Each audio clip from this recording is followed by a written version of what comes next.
Assalamualaikum warahmatullahi wabarakatuh. Alhamdulillahilladzi an'amana bi ni'matil iman wal islam wa nusalli wa nusallim ala khairil anam sayyidina wa maulana Muhammadin wa ala alihi wa ashabihi ajma'in. Amma ba'd.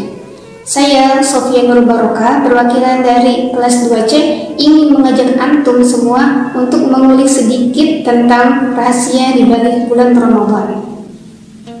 Sobat Villa, kira-kira apa sih yang pertama kali kita bayangkan mendengar kata Ramadan? Apakah sebuah kurma dan sirup marjan? Atau sebuah takjil dan gorengan?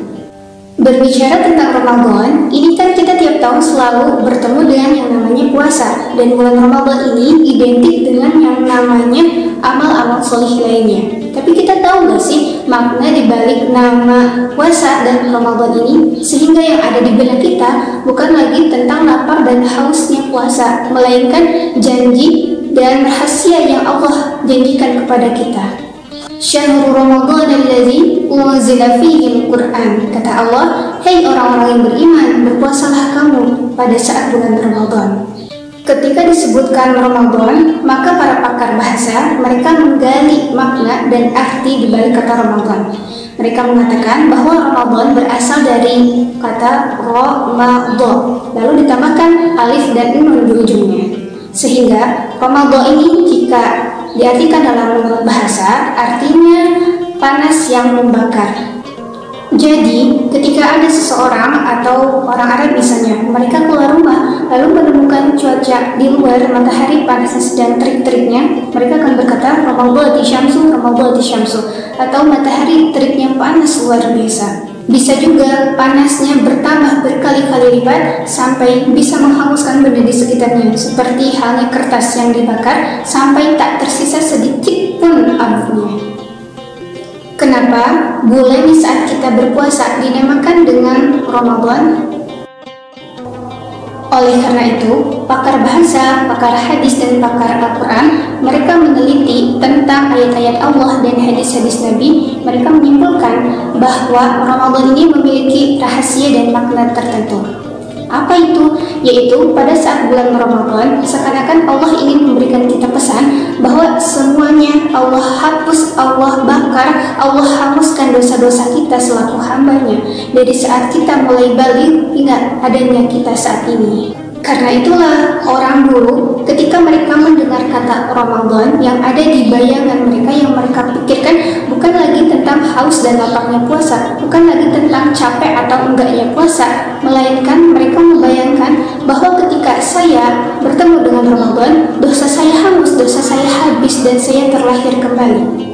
Dan satu hal yang paling didambakan oleh seorang hambanya Allah adalah ketika mereka mendapatkan maghfirah atau ampunannya Allah. Sobat Villa, bulan Ramadan tidak pernah lepas dari yang namanya maghfirah Allah. Apa sih maghfirah itu? Yaitu ampunannya Allah. Seperti apa sih dahsyatnya maghfirah Allah ini? Bismillahirrahmanirrahim. Liyukaffirallahu anhum aswa'alladzi amilu, agar Allah menghapus perbuatan-perbuatan mereka yang paling buruk dari yang pernah mereka lakukan, wa yajziyahum ajrahum bi ahsanil ladzi kanu ya'malun, agar Allah memberikan mereka pahala yang paling baik dari yang pernah mereka kerjakan. Nah, itu dahsyatnya maghfirah Allah pada saat bulan Ramadan ini. Dan salah satu cara kita mendapatkan maghfirahnya Allah adalah dengan selalunya kita bertaubat, dengan selalunya kita beristighfar, mengingat dosa-dosa apa yang telah kita lakukan selama ini. Alladzi unzila fihi al-Qur'an, karena pada saat malam itu Al-Quran yang agung Allah turunkan. Siapa Allah? La ta'khudhuhu sinatun wa la naum, yaitu Allah yang tidak pernah mengantuk, Allah yang tidak pernah tidur, dan Allah akan selalu ada bagi hamba-hambanya yang selalu mengingatnya. Sobat Villa, diceritakan bahwa suatu ketika Rasulullah sedang berjalan, kemudian beliau melihat seseorang sedang dicambuki oleh malaikat. Ketika orang itu melihat Rasulullah, ia pun langsung bergantung di jubahnya Rasulullah dan berkata, "Syafi'i ya Rasulullah, syafi'i ya Rasulullah, syafaati aku wahai Rasulullah." Rasulullah pun mengangkat kedua tangannya atas dasar cintanya beliau kepada umatnya, atas dasar rahmatnya beliau kepada orang itu. Tapi sebelum Rasulullah mengucapkan doa, malaikat yang mencambuki orang itu menghampiri Rasulullah dan berkata, "Inna khasmuhu Ramadan." Ya Rasulullah, sesungguhnya musuh orang ini dan saksi yang memberatkan orang ini di hadapan Allah adalah Ramadan.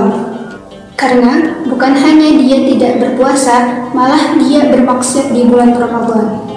Yang tadinya Rasulullah sudah mengangkat kedua tangan dan ingin berdoa, beliau menutupkan, beliau membalikan kedua telapak tangannya dan berkata, "Ana bari'un mimman khasmuhu Ramadan." Saya tidak bisa memberikan syafaat kepada seseorang yang dimusuhi oleh Ramadan. Na'udzubillah, summa na'udzubillah. Rasulullah sendiri pun tidak bisa memberikan orang itu syafaat. Lantas, ketika Rasulullah tidak bisa memberikan kita syafaat, lalu siapa lagi yang akan memberikan kita syafaat dan menolong kita di yaumul akhir nanti? Karena beliau tahu, karena Rasulullah tahu bahwa Ramadan itu adalah bulan yang paling diagungkan oleh Allah, bulan yang spesial, bulan yang paling penuh dengan rahmatnya Allah. Sobat fillah, makanya sangat disayangkan jika kita sudah diberikan rezeki oleh Allah dengan bertemu Ramadan, tapi kita malah mengabaikan, malah menyia-nyiakan kesempatan ini untuk bermaksiat kepada Allah. Nauzubillah. Makanya yuk kita perbanyak amal soleh, kita bermuhasabah diri, dan kita perbanyak taubat kepada Allah. Siapa tahu Allah rezekikan kita kembali di Ramadan tahun yang akan datang. Wallahu a'lam bishawab. Ihdinas siratal mustaqim, fastabiqul khairat. Assalamualaikum warahmatullahi taala wabarakatuh.